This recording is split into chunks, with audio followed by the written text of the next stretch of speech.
On the earlier recap blog, I'd gone to the Kal Kat. It was me, same person.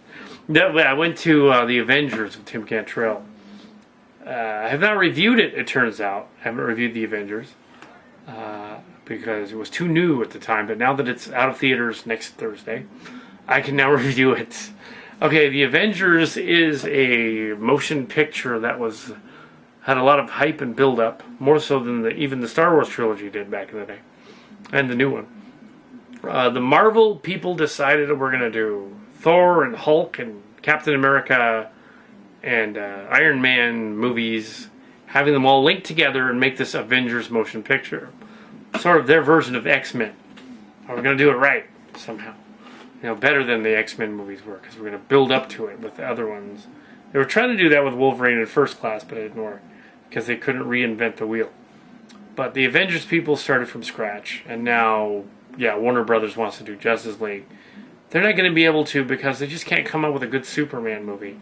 They're trying with this new one, but that's coming out, but I don't know. Tim and I don't know whether that's going to work. So, I was the character of Carrie in Starcrackers, as you probably can tell. Our space video, 20 years ago. And we're redoing the book right now. But, we'd probably like something like that. It was a space epic. But the Avengers is we'll talk about the Avengers. It's going to ramble a little bit. But that's all right. Talk about the Avengers. It's a superhero movie that has Iron Man, the Hulk. They'll go to a different actor than an Incredible Hulk.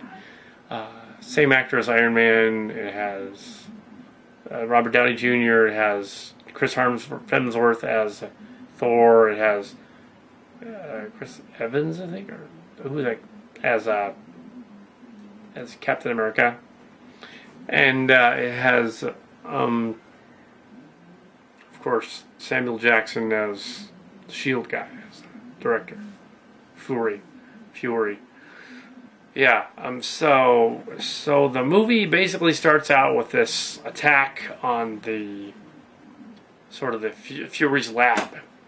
And the evil Loki uses the Tesseract, which is a cosmic cube, basically. A space cube with energy in it. Ultimate energy. To come through into our world and wreak havoc. He basically totally jacks up the lab, takes over the essence of the guy playing Hawkeye. He's a guy with an archer. There's and then he takes over this other scientist so that he can use the Tesseract's energy source to go somewhere else and wreak more havoc. So he can bring his army from far off space to Earth. His army, the Jesserin or something. They couldn't use the direct Celestials reference from Fantastic Four because another company like Sony or something owns Fantastic Four, so they couldn't say it was those Celestials. If in fact, like Thanos, but it's not. There'll be more on that later. But so basically this big butt-kicking godlike entity makes a deal with Loki to send an army to Earth, to like mess up the plans of Thor and whoever else happens to be on Earth. Mainly it's about Thor being on Earth. In Captain America, they thought out Captain America, and it's like 70 years later. They keep reinventing that one.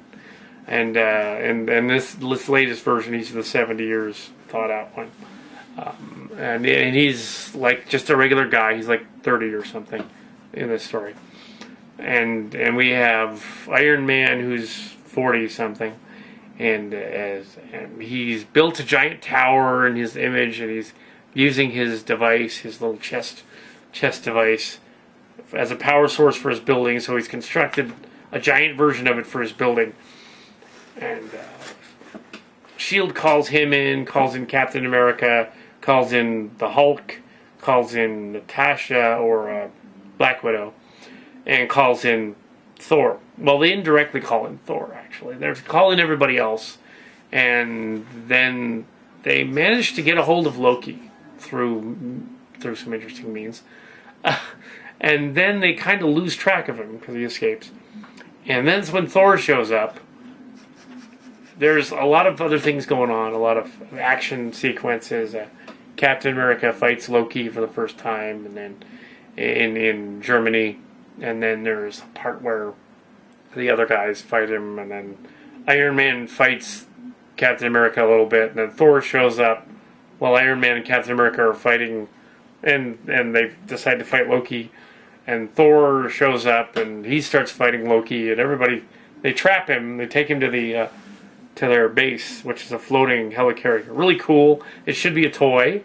They have a plane toy, the airplane toy that's like a hover plane, but I want the aircraft carrier that turns into a hover ship, because it's like the SDF-3, only more demented and cooler somehow. So they got this helicarrier. They put Loki in this little prison thing, and they figure, he's gonna try to wreak havoc some more.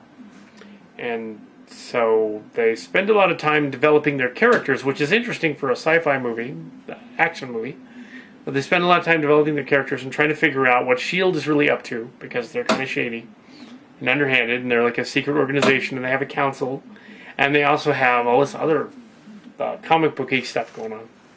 Well, originally, a lot of these characters were from the Silver Age of comic books. Captain America goes back to the Golden Age of comic books, but Iron Man is later in the Silver Age, the 70s and 80s. So he's a little later. And the 70s and 80s. The 90s would be the Bronze Age. Or some would joke the Copper Age, but it's the Bronze Age. So the 40s or the 60s. There's some disparity there, whether that's when it ended, when it started, that kind of thing. But yeah, so the Hulk's been around for years too, I think since the 60s. And so have all these other Marvel and DC properties. But this is a Marvel movie. And they can't use Spider-Man in this one, even though he becomes an Avenger later on, because the Spider-Man movie is being owned by Sony. And the latest one, which is going to be a Twilight Spider-Man. Not good vibes on that one. But anyway, so Loki, his evil plan apparently is to make Bruce Banner, who is the Hulk out and wreck the ship. And basically chaos ensues when eventually he convinces the Hulk to do that. And then there's this big final battle in New York at the end. I don't want to give away the whole movie because I'm sure you're going to want to watch the thing. But it's very cool. You should get the DVD. Stay for the end credits stuff. There's a hilarious shawarma restaurant scene. And then the appearance of the Celestials. Well, not really. Apparently the Infinity Gauntlet is what they are, according to Tim. And because they couldn't show the other Celestials and the Living Tribunal. What he also pointed out is that if they have the Celestials and the Living Tribunal, the Gauntlet, they're like Q. They're basically gods.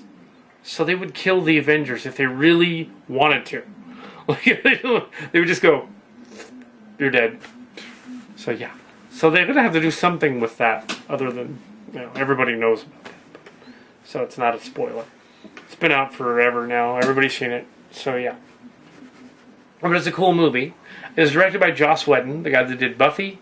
He did Dollhouse. He did Firefly, and there was a brown coat from Firefly at the sports camp. John Schultz.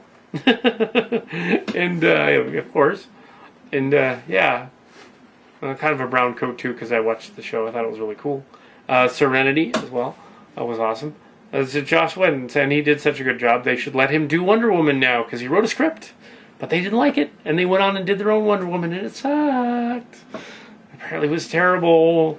It was like a TV pilot, and they did their own version, and it was really bad. I saw parts of it. So no, let Joss Whedon do Wonder Woman. He'll do it right. Or do the Justice League movie. Have him do that. But maybe he's on contract with Marvel, and he won't do that. Somebody in the park is turning into Hulk. That's Wolverine.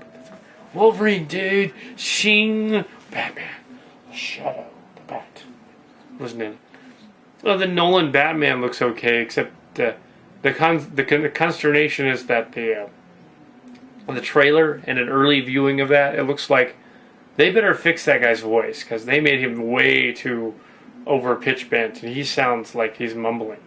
That would be terrible. It'd be like that Tree of Life movie. He'd be mumbling.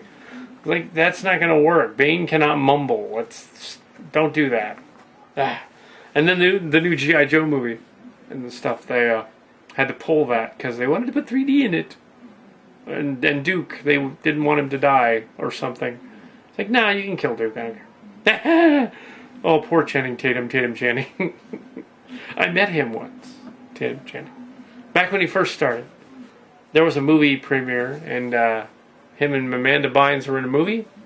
I mentioned that on the Kal Kat show. That we met him. I met him. And I wasn't the only one that met him. Well, I think there were some people from the church there. Katie and Megan that were then in the junior high or high school group. Now they're in their 20s. They met him. Sort of, just waved. I met him, though. I had autographs. So, yeah.